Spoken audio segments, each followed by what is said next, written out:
Hola, ¿qué tal? ¿Cómo están? Es un gusto saludarles de nuevo. Hoy tengo el honor de estar con mi amiga Julieta. Ay, gracias, amigo. Julieta es una excelente ginecóloga, la mejor ginecóloga de Tecamachalco y próximamente aquí en Puebla.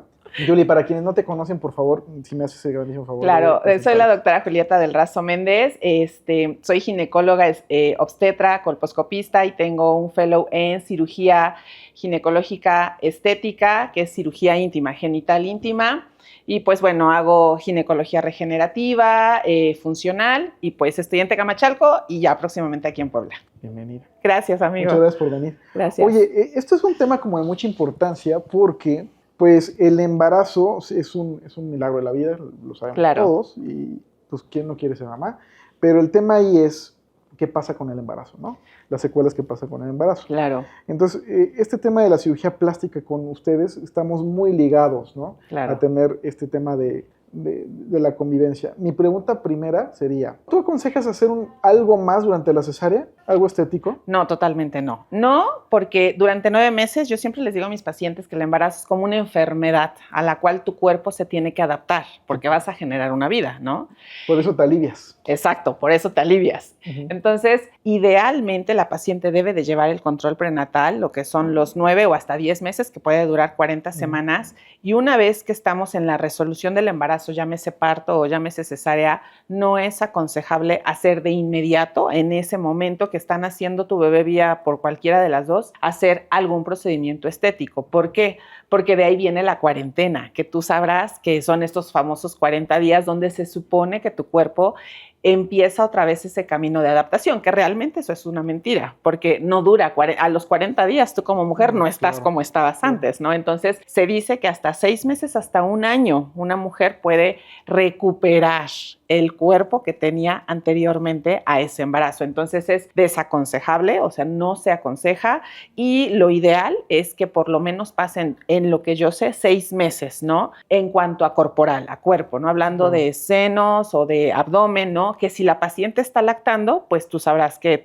hasta que la paciente termine la lactancia, y otros, o sea, 6 meses, ¿no? Entonces, 6 meses después del parto o cesárea, si la paciente quiere hacerse un procedimiento estético. Y claro, sí, lo quería escuchar, que escucharan tu voz, porque luego uno piensa que miente, ¿no? No, claro que no. Porque no lo hace, y esto siempre es un tema como hacerlo en equipo, ¿no? Siempre es un equipo multidisciplinario. Claro. Y la otra que te quería preguntar, ¿qué tan riesgoso? A ver, si yo llegara y te dijera, bueno, yo sí quiero operarla, ¿no? Y la paciente ya me dijo que sí. Sí. ¿Cuánto aumenta el riesgo de hacer un procedimiento estético durante una cesárea? Bueno, sí aumenta demasiado. ¿Por qué? Porque durante el embarazo, uno de los cambios fisiológicos más notables en la embarazada es la hipercoagulabilidad, ¿no? Esto significa que la sangre va a tener más facilidad de formar trombos, que son coágulos, y que durante una cirugía estética de por sí ya la paciente lo va a tener de íntegro, ¿no? Entonces, tú en el momento en el que decides o aceptas operar a una paciente, en ese momento el riesgo se eleva, o sea, se va al doble. Entonces, ¿por qué? Porque va a formar más trombos, la sangre tiene esta capacidad de ser hipercoagulable, y entonces tú sabrás que en inmediato son esos accidentes que no deben de ocurrir, ¿no? Un EBC, un evento vascular cerebral, o una tromboembolia pulmonar. Entonces, es por eso que se desaconseja, porque la sangre se vuelve más espesa, llamémoslo así, más hipercoagulable. Entonces, no es por eso inmediato aconsejable. Entonces sumamos varias cosas por las que no hacerlas, ¿no? Exacto. Y sí, generalmente yo concuerdo contigo, 6 meses es suficiente. Yo también preferiría esperar un año. Y 6 meses después de la lactancia, porque como tú bien lo dices, de término de lactancia, pues tratamos de ver dónde van a quedar las cosas y dejarlo en su posición normal, claro, ¿no? Aparte, sabes que hay que tomar en cuenta que aparte de la hipercoagulabilidad, por ejemplo, la paciente embarazada va a manejar más concentraciones de líquido. Por eso es que al final del embarazo te dice la paciente, me estoy hinchando, ¿no? Tenemos esta ideología de que cuando se hinchan está relacionado con enfermedades hipertensivas del embarazo. Sí es un criterio, pero de por sí la paciente va a hacer una retención hídrica, lo que va a hacer que por gravedad, ¿no? Pues a dónde van a caer. Claro. Entonces, si tú le sumas esta parte de la hipercoagulabilidad más la retención hídrica, pues no tendrías tú como cirujano plástico un resultado objetivo, inmediato, ¿no? Porque a final de cuentas la paciente va a estar hinchada o edematizada, como se le llama, ¿no? Y con respecto a lo que sería implantes mamarios, ¿no? Yo sí aconsejo 6 meses, porque dentro de los padecimientos que se pueden dar de inmediato, ¿no? En el puerperio o durante la lactancia es este proceso infeccioso que es la mastitis. mastitis, ¿no? Que es una infección, ¿no? En la mama que llega a lo que es la lactancia y entonces hay que dar antibióticos. Si yo no, o sea, no me imagino que la paciente de por sí ya tiene un factor de riesgo para mastitis porque está lactando y si tú le colocas un implante inmediato, pues el riesgo supongo que es más elevado, ¿no? Bueno, y si el implante se contamina, no hay forma de salvarlo. O sea, exacto. Eso definitivamente es... O sea, por donde se quiera ver, va a haber riesgos con la embarazada porque está embarazada y en el inmediato o en un puerperio inmediato, pues con esos riesgos más elevados. Siempre uno lo piensa porque dices, ya se desesperan un poco y todo, pero siempre es como que tiene resultado, ¿no? Oye, y hablando de los implantes, ¿tú has tenido pacientes con implantes que después se embarazan y lactan? Sí, claro, sí, y sin problema. ¿Has visto algún problema, alguna...? No, de hecho no. Fíjate que he tenido pacientes que lactan con implantes, claro que el volumen mamario pues es excedente, ¿no? Y sin problema, y fíjate que lo chistoso es que he visto más mastitis en pacientes que no tienen implantes que las pacientes. Ninguna de las pacientes que yo he atendido con implantes que ha lactado ha tenido procesos infecciosos como mastitis, ¿no? Hoy en día en el mercado existen probióticos para evitar la mastitis durante la lactancia, ¿no? Que creo que valdría la pena aconsejar a las pacientes, ¿no? Como un plus. Tienes implantes, pues toma estos probióticos para disminuir tu riesgo de mastitis, pero la verdad es que yo nunca he visto una mastitis en una paciente con implantes. Ha sido diferente en aquellas pacientes naturales y ya llegan con el proceso infeccioso. O sea que es profiláctico. Así es, como profiláctico y durante la cuarentena. Por eso. Oye, y entonces en este tema de que todo cambia, sí, ¿no? Claro. Todo quiere decir todo, ¿no? Tú mencionaste al principio que tienes un fellow en cirugía vaginal estética. Genital estética, genital estética, perdóname. Entonces, no seas malita. ¿Les podrías explicar qué es eso? Porque es un tema bien importante, pero que honestamente en la población en general no sabe. Sí, claro, dentro de los cambios también de lo que sería el embarazo y fuera del embarazo, ¿no? Todas las mujeres tienen esta zona genital o zona íntima de diferente tamaño y color. Dentro de lo que es los cambios que yo he notado, por ejemplo, en el embarazo, una es que te vas a hiperpigmentar, ¿no? Eso es desde el melasma, que es el famoso paño, la hiperpigmentación de axilas, de areolas, y la zona íntima junto con la zona inguinal es otra de las zonas que se hiperpigmenta. Entonces, ahí podemos empezar con un peeling, que también los peelings no son, o despigmentaciones o aclaramientos, llamémoslo así, no son aconsejables, por lo menos yo les diría 3 meses después de del parto, ¿no? La cesárea.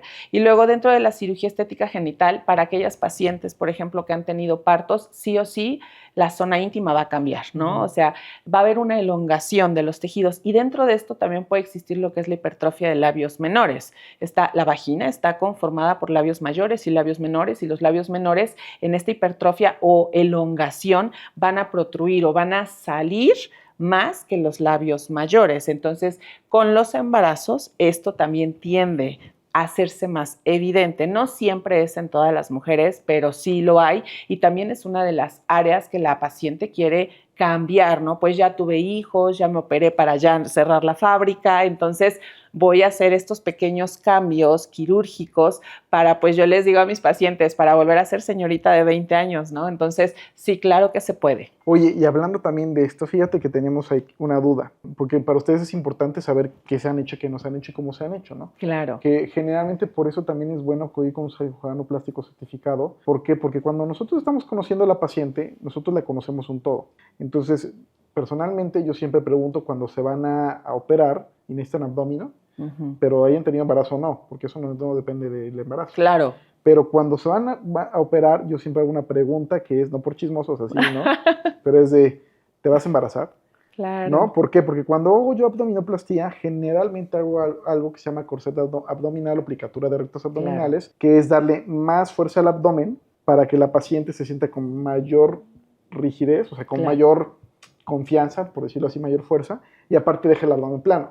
Claro. Pero, ¿por qué sería importante para ti saber si hice aplicatura o no? Sí, claro, porque existe la diástasis de rectos, ¿no? Que es esta apertura de los músculos del abdomen, que cuando tú haces una como abdominal, ¿no? Y te quieres incorporar, se ve aquí como ese montecito, ¿no? Es una bombita que es la diástasis de rectos. Entonces, es bien sabido que durante el embarazo lo permitido en cuanto a aumento de peso es de 10 a 12 kilos, ¿no? Hay veces que las pacientes llegan y me dicen, es que vea, ya se me nota la pancita, ¿no? Y tienen, no sé, 8 semanas. Y les digo, no, o sea, esa pancita no se debe de, no, esa pancita no es del embarazo. No es del embarazo, ya esa ya la teníamos integrada, ¿sabes? O sea, realmente una paciente debe de subir por máximo 12 kilos a lo largo de todo el embarazo, tomando en cuenta que el primer trimestre, que es hasta las primeras 12 semanas, hay pacientes que son imperceptibles casi hasta las 20, ¿no? Y apenas se les ve el uterito chiquitín, ¿no? Entonces, lo importante para mí saber una aplicatura de rectos es que esa paciente, siendo estrictos, no va a poder subir más de esos 12 kilos, porque va a tener un factor de riesgo sí o sí para hacer una diástasis de rectos, que tú bien sabes que a lo mejor, digo, debe de haber grados, ¿no? De diástasis de rectos, a lo mejor con ejercicios de hipopresivos, por ejemplo, en una diástasis pues levecita pueda mejorar, pero hay diástasis que son muy evidentes, donde ya los rectos se abrieron completamente, entonces esa paciente sube más de 12 kilos, no respeta una dieta, ¿no? A lo mejor es sedentaria,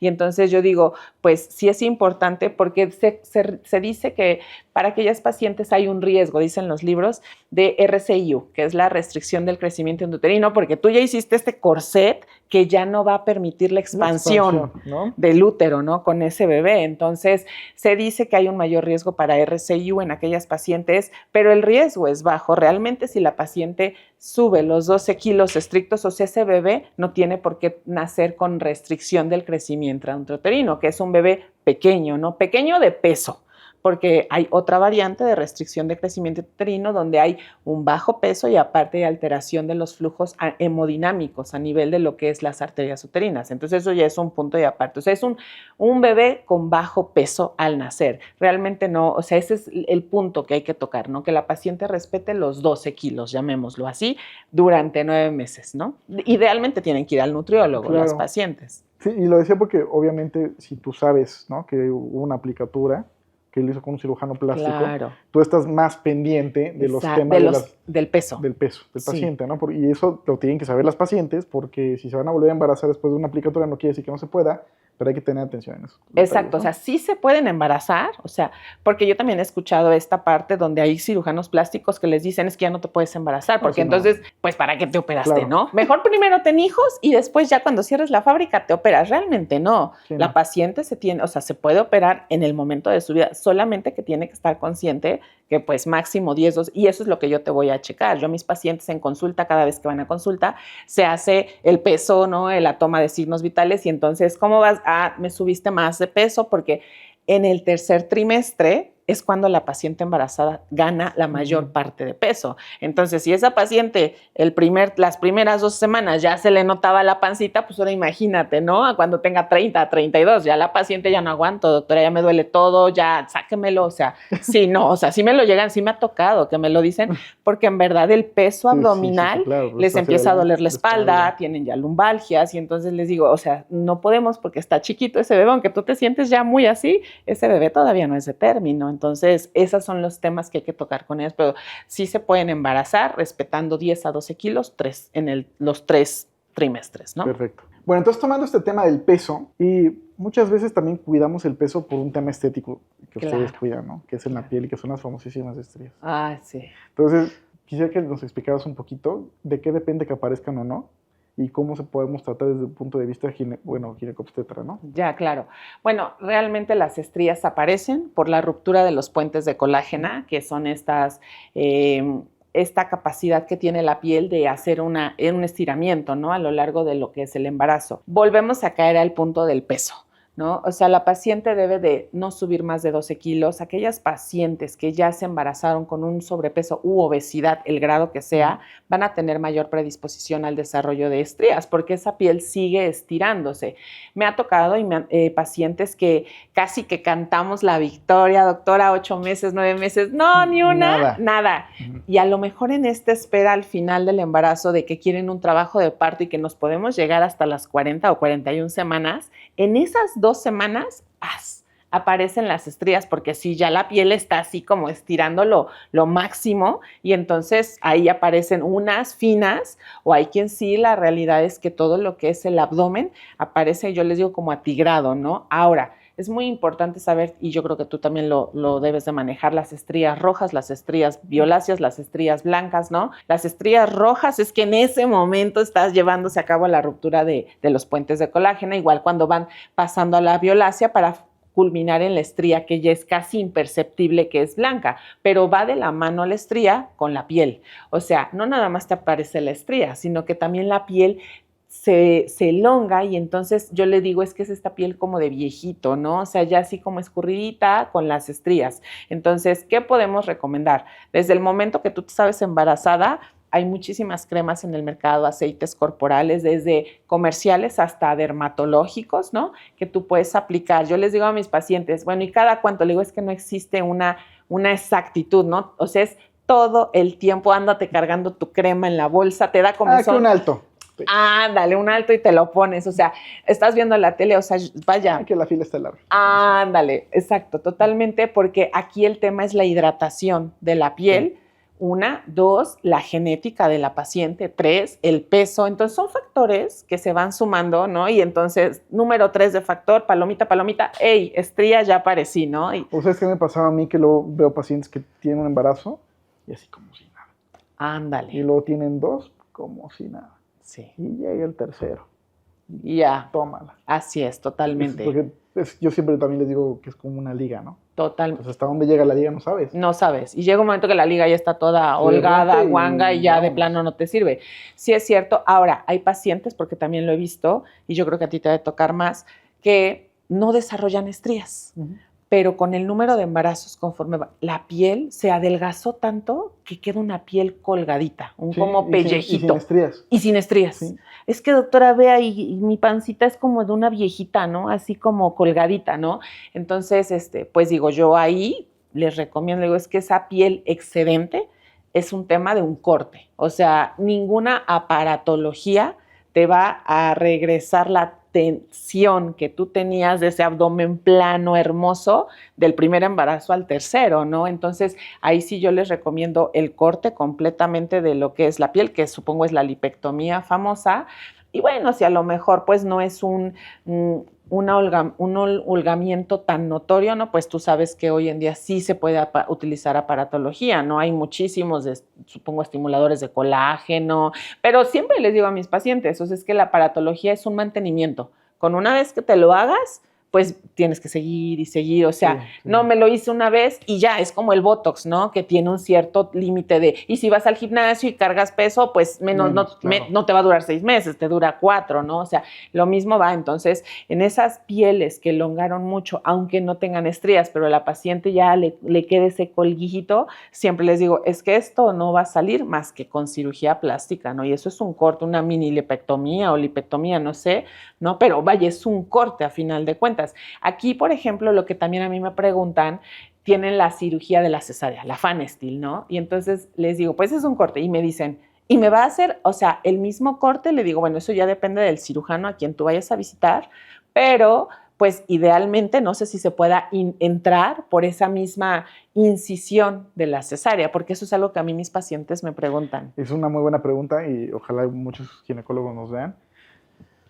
Si la paciente tiene la remota idea de que va a querer hacer un tema de mommy makeover, abdominoplastia, etcétera, y tú te lo preguntas como ginecólogo, tú eres su médico tratante, yo les pediría de favor no hacerla tan abajo.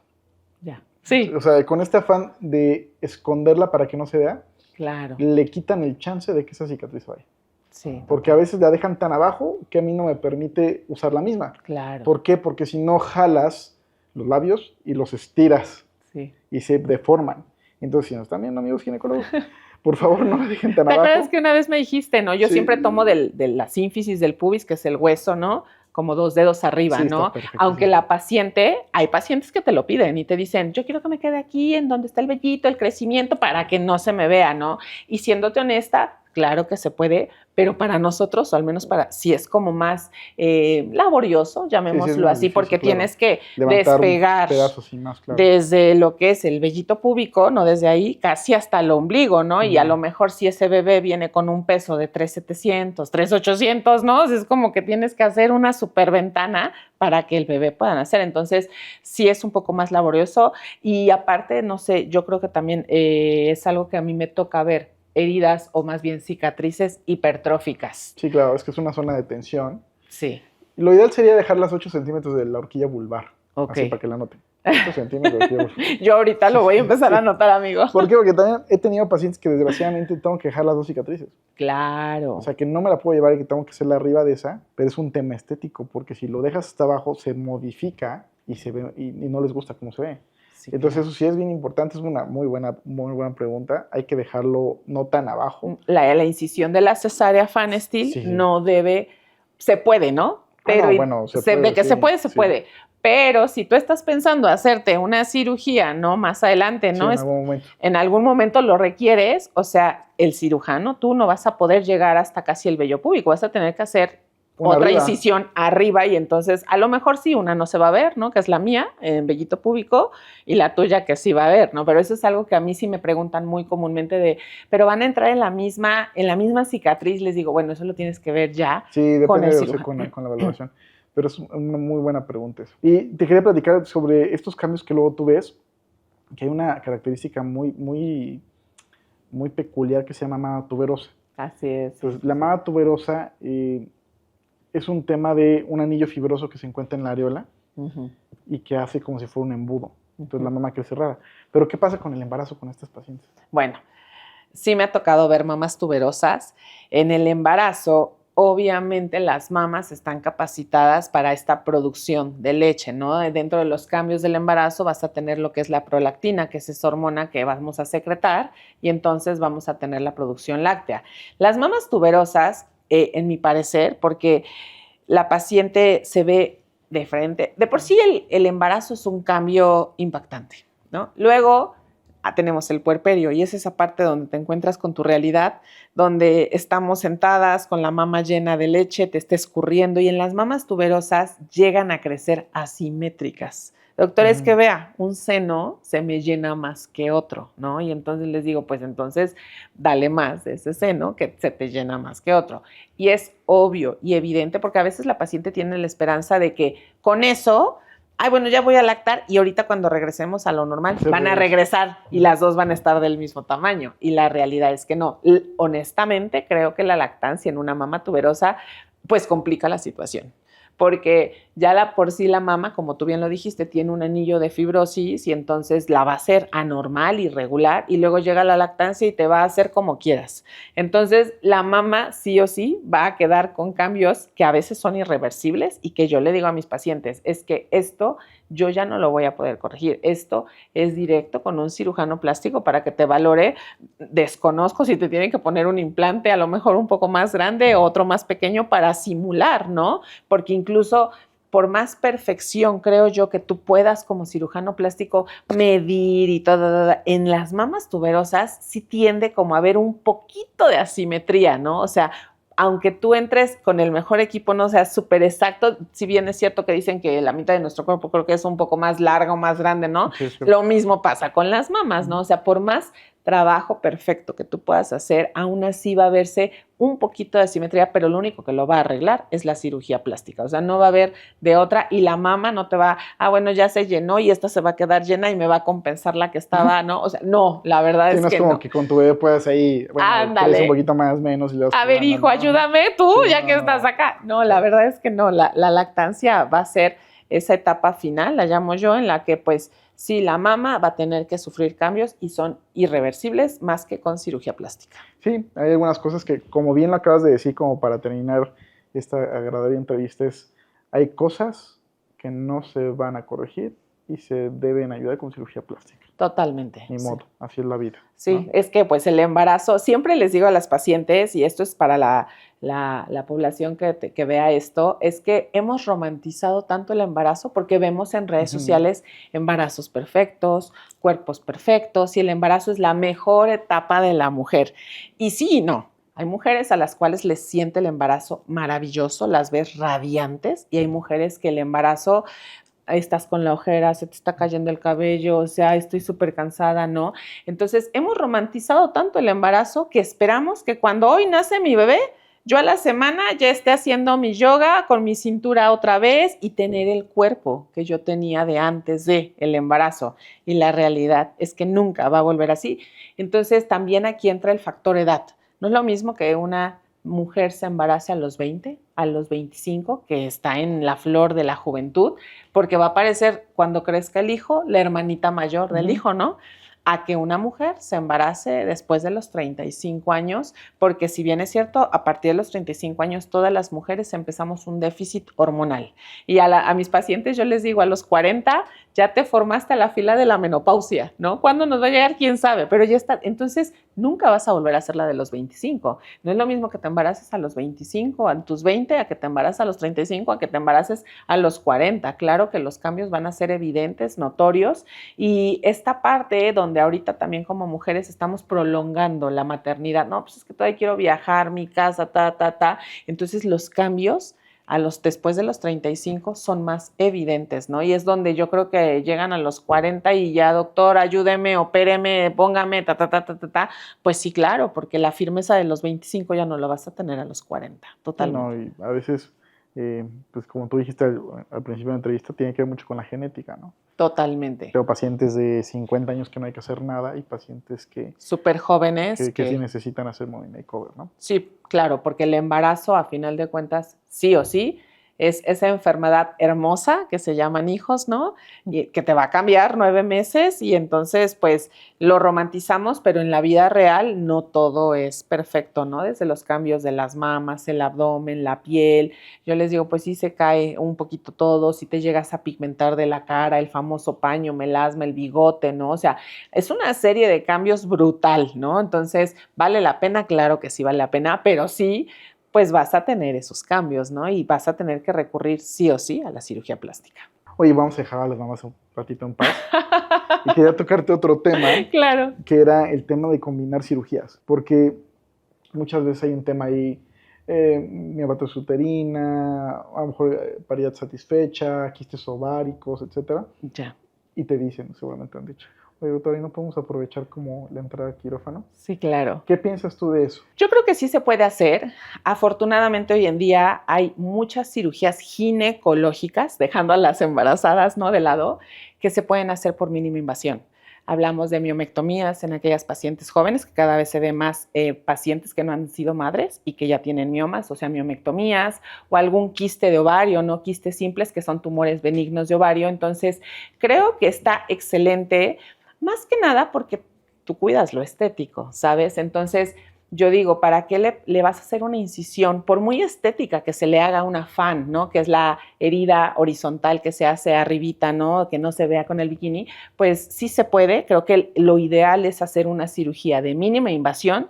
Si quieres tratar, incluso hacer una histerectomía, o sea, quitar un útero, llamémoslo así, de mínima invasión, un mioma o un quiste, y ahí puedes entrar tú, porque en esas cirugías el riesgo, tú sabes, que de hemorragia, que es el que tú te vas a ganar, ¿no? El mayor riesgo, o sea, el riesgo de sangrado durante esas cirugías es mínimo, por eso es mínima invasión, y ese es el riesgo que tú vas a tener como cirujano plástico si estás haciendo una lipo. Yo creo que tú tienes ahí como tus rangos, ¿no? Donde dices, ya está sangrando, y esa sangre está saliendo un poco más pintada, ¿no? O esa grasa, perdón. Entonces, creo que sí se puede hacer una combinación. La cirugía de mínima invasión puede hacerse incluso por un solo puerto, ¿no? O 3 que son cicatrices de menos de 1 centímetro. Entonces, estéticamente, pues la paciente queda súper bien. Y ahí entras tú en esa parte de la lipo, ¿no? Entonces, creo que puede ser excelente, ¿no? Sí, eso siempre, otra vez, ¿no? Que es un equipo multidisciplinario. Claro. Porque sí se puede, pero sí lo que tú dijiste es como clave, ¿no? Entonces, una paciente que es sana, no tiene diabetes, hipertensión,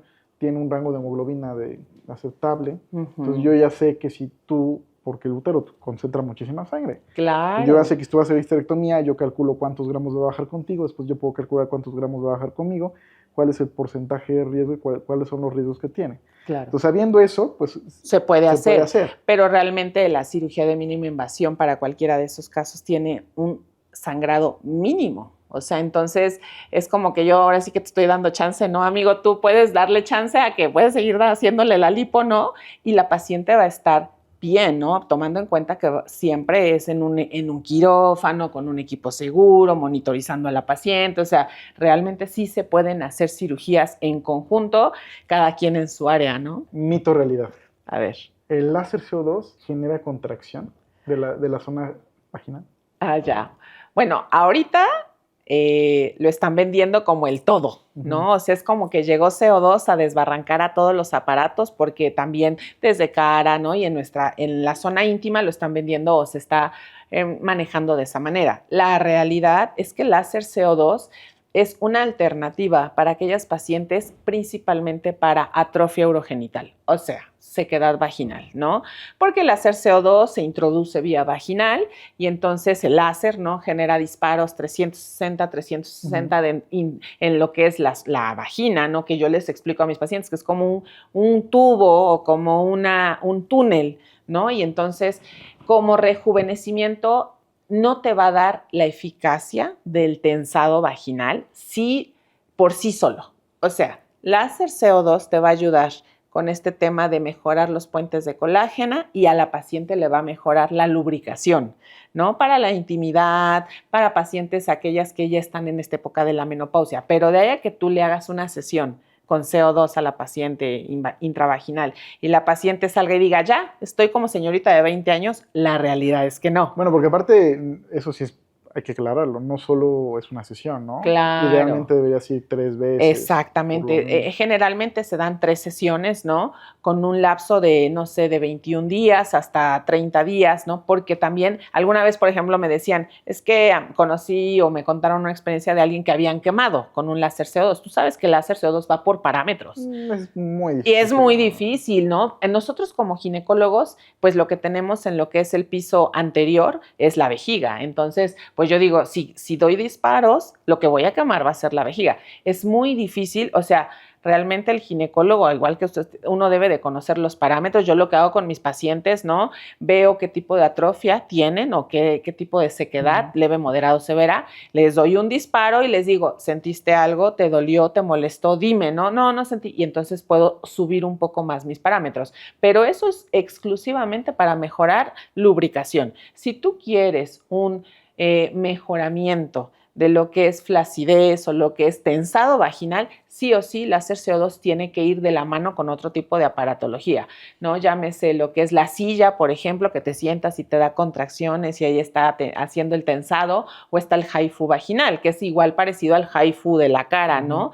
Que ese trabaja sobre de la aponeurosis de los músculos del piso pélvico. Entonces, por sí solo, el CO2 no te va a dar un tensado vaginal. Son varias sesiones que tienen que ir de la mano con otro tipo de aparatología, tomando en cuenta que la paciente tiene que ser valorada anteriormente, lo que platicábamos, ¿no? O sea, no es lo mismo aquella paciente que ya tuvo modificaciones de 4 partos vaginales a la que tuvo una, ¿no? Entonces, a veces las pacientes llegan con expectativas muy altas porque han escuchado de CO2 y tensado vaginal y yo ya tengo un poco de incontinencia aparte, doctora, porque toso y tengo una pérdida fugaz y les digo, ok, las valoro. No, esto ya incluso es quirúrgico, ya necesitas una vaginoplastía, que es la reconstrucción del piso pélvico que incluye lo que es la parte anterior y el componente posterior, ¿no? Para ahí sí ya, y a eso le das un mantenimiento posterior con láser CO2, pero tú ya quitaste el excedente de tejido vía quirúrgica, porque no hay otra manera.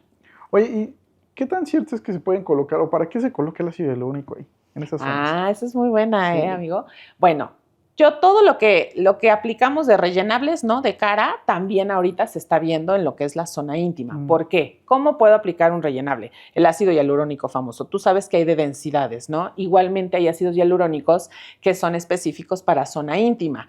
Entonces, por ejemplo, a lo largo de la vida, conforme vamos avanzando en edades, a las mujeres tenemos lo que son los labios mayores. Hay una deflación. ¿Qué significa? Que el labio mayor, en lugar de estar gordito, rellenito de grasa, es como las pompas, ¿no? Que se caen. Pues sí, se aplanan. Pues igual el labio mayor sufre una deflación con el paso de los años y entonces es este labio que pierde ese cojinete de grasa y entonces se hace escurridito. Y entonces ahí entras en la parte de un rellenable de ácido hialurónico para darle pues el relleno, valga la redundancia, y entonces volver a dejar esos labios mayores pues rellenitos, ¿no? Que no estén flaciditos, que como tú sabrás, los ácidos hialurónicos tienen como no son para siempre, sí, ¿no? Entonces hay hialurónicos que a lo mejor 6 meses, 8 meses, y es como el Botox o como cualquier relleno facial, ¿no? Que te pudieran colocar, igual en la zona íntima, y eso mantiene estéticamente a la paciente,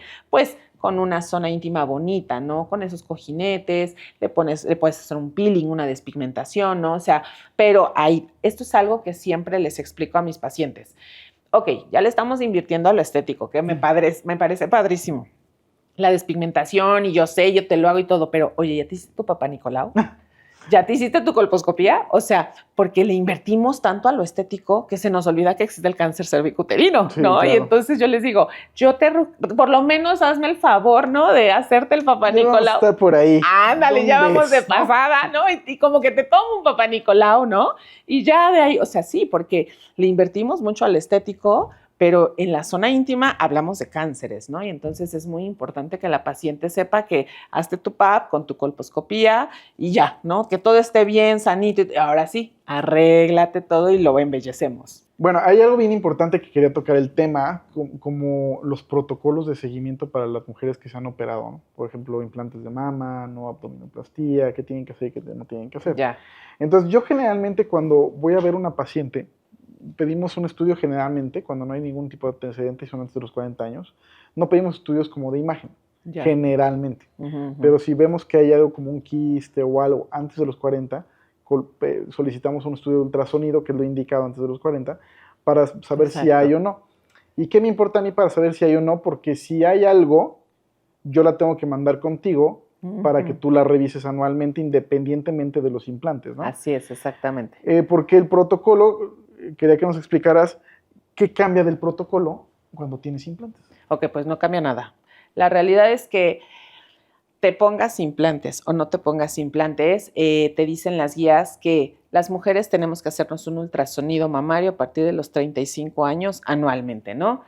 Aquellas pacientes o mujeres que tienen antecedentes de familiares en primer grado, llámense abuela materna o mamá, que han tenido cáncer de mama, sí o sí está permitido incluso hacer una mastografía antes de los 40 años.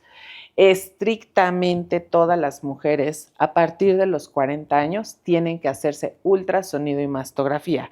No puede ir uno y otro no. Eso es algo que a mí me pasa porque yo ya tengo el ultrasonido mamario, doctora, ¿para qué quiere la mastografía? Porque aparte dicen que duele horrible, ¿no? Porque me van a presionar. Y realmente no duele, es un poco incómoda, pero no es como que mueras ahí de dolor, ¿no? Un tabú que la paciente llega a creer es que como ya tengo implante, ¿qué tal si con la mastografía cuando me estén presionando se me rompa el implante, ¿no? Y tú y yo sabemos que hoy en día los implantes son de excelentes calidades, que difícilmente un implante se va a romper con el apretón de la mastografía. Entonces, la mujer tiene que tener a los 40 ultrasonido y mastografía de mama anualmente, dependiendo de su resultado. Porque si en estos estudios se llega a reportar BIRATS, que es la clasificación que usan los radiólogos, ¿no? Para decirnos si todo está bien o no, un BIRATS arriba de 4, por ejemplo, es indicativo incluso de mandarlo al oncólogo para una biopsia mamaria, ¿no? Y si te reportan ahí un BIRATS 3, es mantener en vigilancia. ¿Qué significa lo que tú dijiste? El quiste. O el famoso fibroadenoma para aquellas mujeres jóvenes en edad reproductiva, que son tumores benignos de la mama, que si bien los quistes se mantienen en vigilancia, pero el fibroadenoma es ese como canicón. Le digo a la paciente, es que me siento una bolita, y yo las exploro y le digo, es que esto es quirúrgico, o sea, el fibroadenoma puede seguir creciendo, se va a seguir sintiendo, y entonces esa es la importancia de tu ultrasonido mamario que me estás diciendo, ¿no? Que pides, ¿no? O sea, como para dar un chequeo generalizado y que tú vas a ingresar con un implante de mama y no te vas a encontrar ahí con una sorpresa, pero realmente no tienen la función, tanto para ti como para mí, es la misma. La detección oportuna de ciertas lesiones que pueden ser desde benignas hasta malignas y que ni a ti ni a mí nos tocan, ¿no? Ya de directo las llevas al oncólogo y les dices, te tienen que hacer una biopsia porque ahí hay una lesión con alta posibilidad de malignidad, ¿no? Por las características que está reportando el ultrasonido o la mastografía. Sí, justo eso es lo importante, que saber qué es lo que cambia o no con los implantes, porque como tú dijiste, hay muchos mitos. Yo generalmente también, independientemente de la edad y de los antecedentes, solicito un ultrasonido anual, porque a mí me ayuda a saber si hay o no ruptura temprana del implante. Y bueno, y como de forma como secundaria, digamos, pues también ayuda con el tema de las lesiones que existen o no, ¿no? Que también la ruptura de un implante no es absolutamente ninguna urgencia y que eso se debe planear como cualquier cirugía, ¿no? Sí, totalmente. Claro, no es una urgencia. Julie, muchísimas gracias. No, gracias a ti por la invitación. Gracias. Siempre es un gusto. ¿Cuántos años de conocernos? Sí. Y un gusto estar aquí con ustedes. Muchas gracias. Gracias. Gracias a ustedes. Adiós.